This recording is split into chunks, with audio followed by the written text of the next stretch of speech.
ही आहे माझी गाडी. हिलाच घेऊन जायचे आता. विनाकारण वाजवते त्या काकांना पण जाऊन द्यायला. हे पाहू शकता त्या मॅडम आल्यात आम्हाला. कामावर जायचं, बॅक टू वर्क. मित्रांनो, जय शिवराय. सगळ्यांचं मनापासून स्वागत करतो आपल्या नवीन व्हिडिओमध्ये.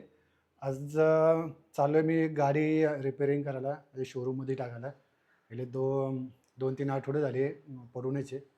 तिचं जरा FAC वगैरे काय म्हणतात ना, ते वायरिंग वगैरे कटली होती, त्याच्यामुळे खराब झाले. मेन स्विच जो असतो तो चेंज करायचा. आज तो शोरूमला सोडायला चाललो आहे गाडी. आणि त्याचबरोबर नंतर मग माझं जे काम आहे डेली रुटीनचं ते करणार आहे. तर चला गाडी घेऊन जाऊया. कारण ढकलत घेऊन जायची आहे ती नवले ब्रिजपर्यंत. ते ऑलमोस्ट नाही का 1 किलोमीटर आहे इथून माझ्या घरापासून. तर चला जाऊया ढकलत घेऊन तिला. तर निघूया लवकर. ही आहे माझी गाडी. हिलाच घेऊन जायचे आता. डिओ गाडी आहे. आता अशीच चालू पण होत नाही आहे, पाहू शकता तुम्ही. बॅटरी वगैरे नवीन टाकली, पण आता 2 आठवडे झाले बंदच पडलेली, म्हणजे ठेवली एक जागेवरती. त्याच्यामुळे बॅटरी सगळी उतरली. तर करायची नीट फुल सर्व्हिसिंग वगैरे सगळे काय असेल ते सगळं काही क्लिअर करायचं तिला. तर चला मी येईल आता ढकलत. इथे आलो आहे शोरूमला आणि इथे सोडली गाडी कम्प्लिटली. आता खूप थकलो आहे आता, कारण एवढं लांब गाडीत ओढीत आणणं म्हणजे खूप कष्टाचे काम आहे इथं. आणि इथे आल्यावरती दादानी सांगितलं की इथे पार्ट अवेलेबल नाही आहेत आता. तर पार्ट नाही का मागवा लागतील. तर त्याला 2-3 दिवस या 4 दिवस लागतील पार्ट यायला.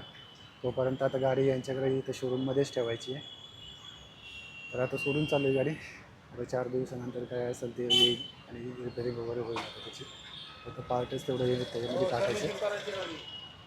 तर चला आता जाऊया बॅक टू वर्क. आता डायरेक्ट कामाला जायचं आता इथूनच डायरेक्ट. तर निघूया. हे पाहू शकता त्या मॅडम आल्यात आम्हाला. कामावर जायचं, बॅक टू वर्क. गाडी द्यायला आता मॅडमला नाही का घरी सोडायचे, नंतर परत मग कामावर जायचं. तर चला एकदा बरं झाली एकदाची आता टाकली गाडी सर्व्हिसिंगला नीट करायला शोरूमला. आता बघूया, आता 4 दिवसानंतर भेटन म्हटले ते पार्ट. लेट्स सी, लवकरात लवकर भेटू दे आणि होऊ दे रिपेअर. पण काय मला त्या गाडीची खूप सवय आहे. हे वेस्पाची काही सवय नाही या गाडी चालवायची. ती कम्फर्टेबल आहे, त्याच्यावरती आता माझी गाडी आहे त्याच्यामुळं मी त्याच्यावरती काही पण काम करू शकतो. याच्यावरती नाही करू शकत काही. मला कॅमेरा माऊंट करायचं वगैरे, काय वेगळ्या ठिकाणी काहीतरी वेगळं करायचे, ते नाही करू शकत याच्यावरती. तर मी नाही चालवत ही गाडी. ही गाडी वाईफकडे असते, तिला दिलेली यूज करायला, त्याच्यासाठी घेतलेली. तर ते आता जेवढे लवकर होईल तेवढं आपल्यासाठी, माझ्यासाठी तरी चांगलं आहे. काहीतरी वेगळं व्हिडिओ अँगल वगैरे त्याच्यावरती नाही काय क्रिएट करता येतील माझ्या मोठं ब्लॉगिंगसाठी आणि नॉर्मल ब्लॉगसाठी पण. Let's see. इथलं झालं आहे आता काम. इथे आंबेगाव डेमार्टला होतो आणि इथे वरती FM बसतात JS सर वगैरे, त्यांना पण फोन केला. ॲक्च्युली मीटिंग करायची होती त्यांच्याबरोबर, पण नाही काही झालं. तर इथून आत्ता निघायचं आहे. तर डायरेक्ट आता सातारा रोड DMartला जायचं आहे. तर निघूया. हां चल बाय. हा मित्र आहे वो पण चालला आता. तर सातारा रोडला जाऊया चला. मित्रांनो, अशा तऱ्हेने इथलं काम झालं आहे आता. मी आहे आत्ता सातारा रोड DMartला. तर इथून आता जायचं आहे. आता इथून जायचं आहे आता कोंडव्याला. तर निघूया. कॉल आला आहे तर ते अटेंड करतो आणि निघूया.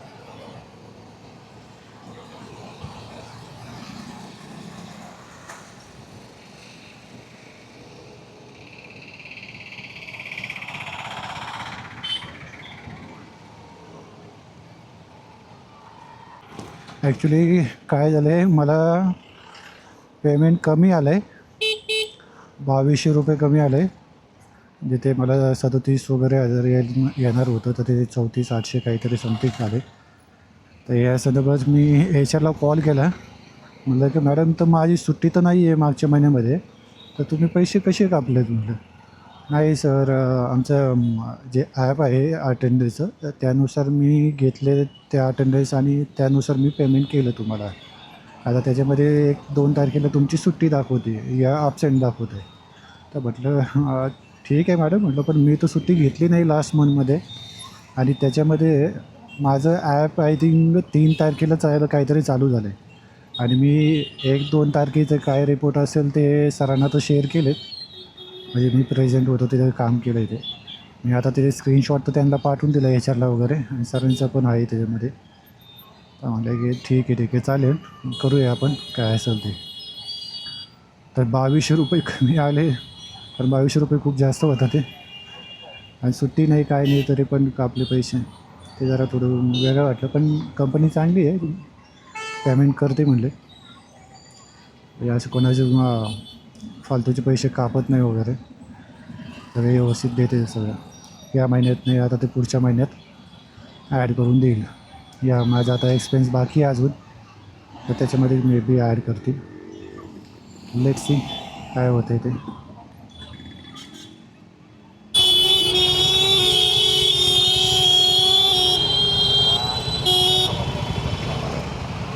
विनाकारण वाजवते मस्त. त्या काकांना पण जाऊन द्यायला.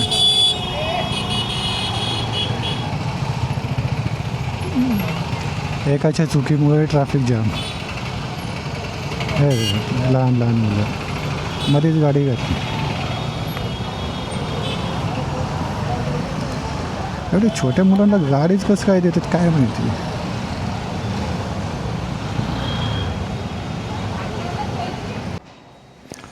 आत्ता पोहोचलं इथे कोंडवाडी म्हटलं. ही आहे पार्किंग. आता वरती जायचं आहे स्टोअरमध्ये आणि परचेसवाल्याला वगैरे भेटायचं आहे. बघूया काय सीन आहे इथे, स्टॉक आहे का नाही.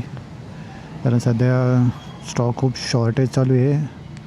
तर दिवाळी जवळ आली आहे आणि प्लस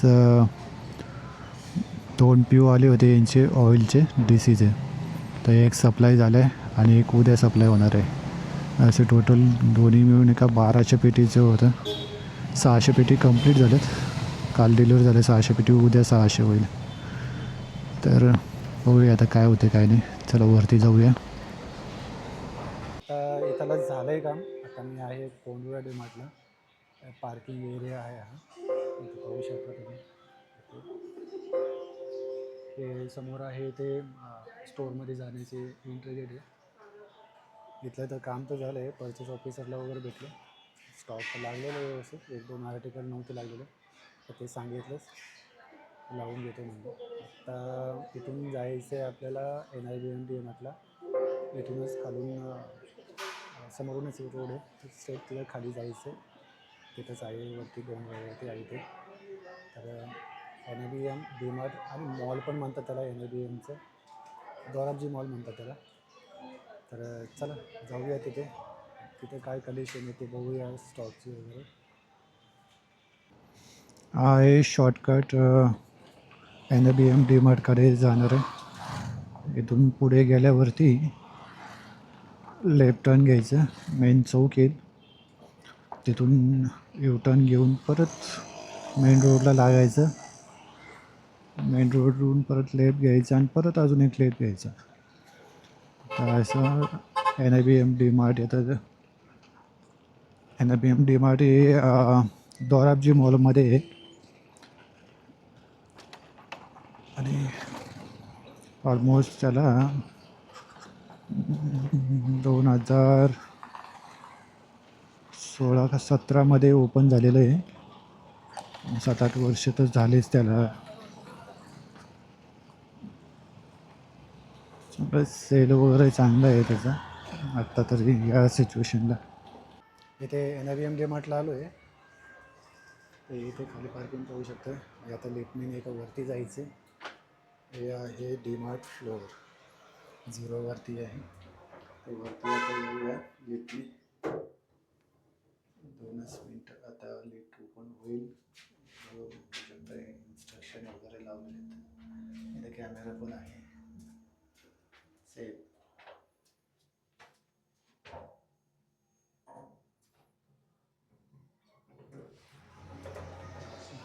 इथे समोरच आता हे आहे डीमार्ट. डीमार्टच्या आधीच हे इथे हे पार्किंग आहे आय थिंक काहीतरी लहान मुलासाठी. आणि हे आहे डीमार्ट. आतमध्ये कॅमेरा अलाउड नाही आहे तर इथेच बंद करायचं आहे. मित्रांनो आत्ता झालं आहे आता NIBM डीमार्ट आणि इथं आलं स्टार बाजार. NIBMचंच आहे. आत्ता विजिट तर केलं आहे. इथे दोन्ही पण स्टोर झालेत विजिट. ते आत्ता इथून निघायचं आहे. पण एक तुम्हाला दाखवतो. हे पाहू शकता इकडे खूप आभाळ आलेलं आहे आणि ह्या साईडला बघा इकडं ऊन पडलेलं आहे. तर काही वेळानंतरच नाही काही इथं पाऊस होऊ शकतो सुरू. हडपसर या साईडला NIBM वगैरे. तर जे कोणी असेल तिकडे तर लवकरात लवकर घरी निघण्याचा प्रयत्न करा. कारण पाऊस एकदा सुरू झाला की परत लवकर बंद होत नाही. आणि आभाळ खूप काळं आहे त्याच्यामुळे खूप पाऊस पडेल असं वाटतं आहे. तर मी तर इथून निघतो आहे आता.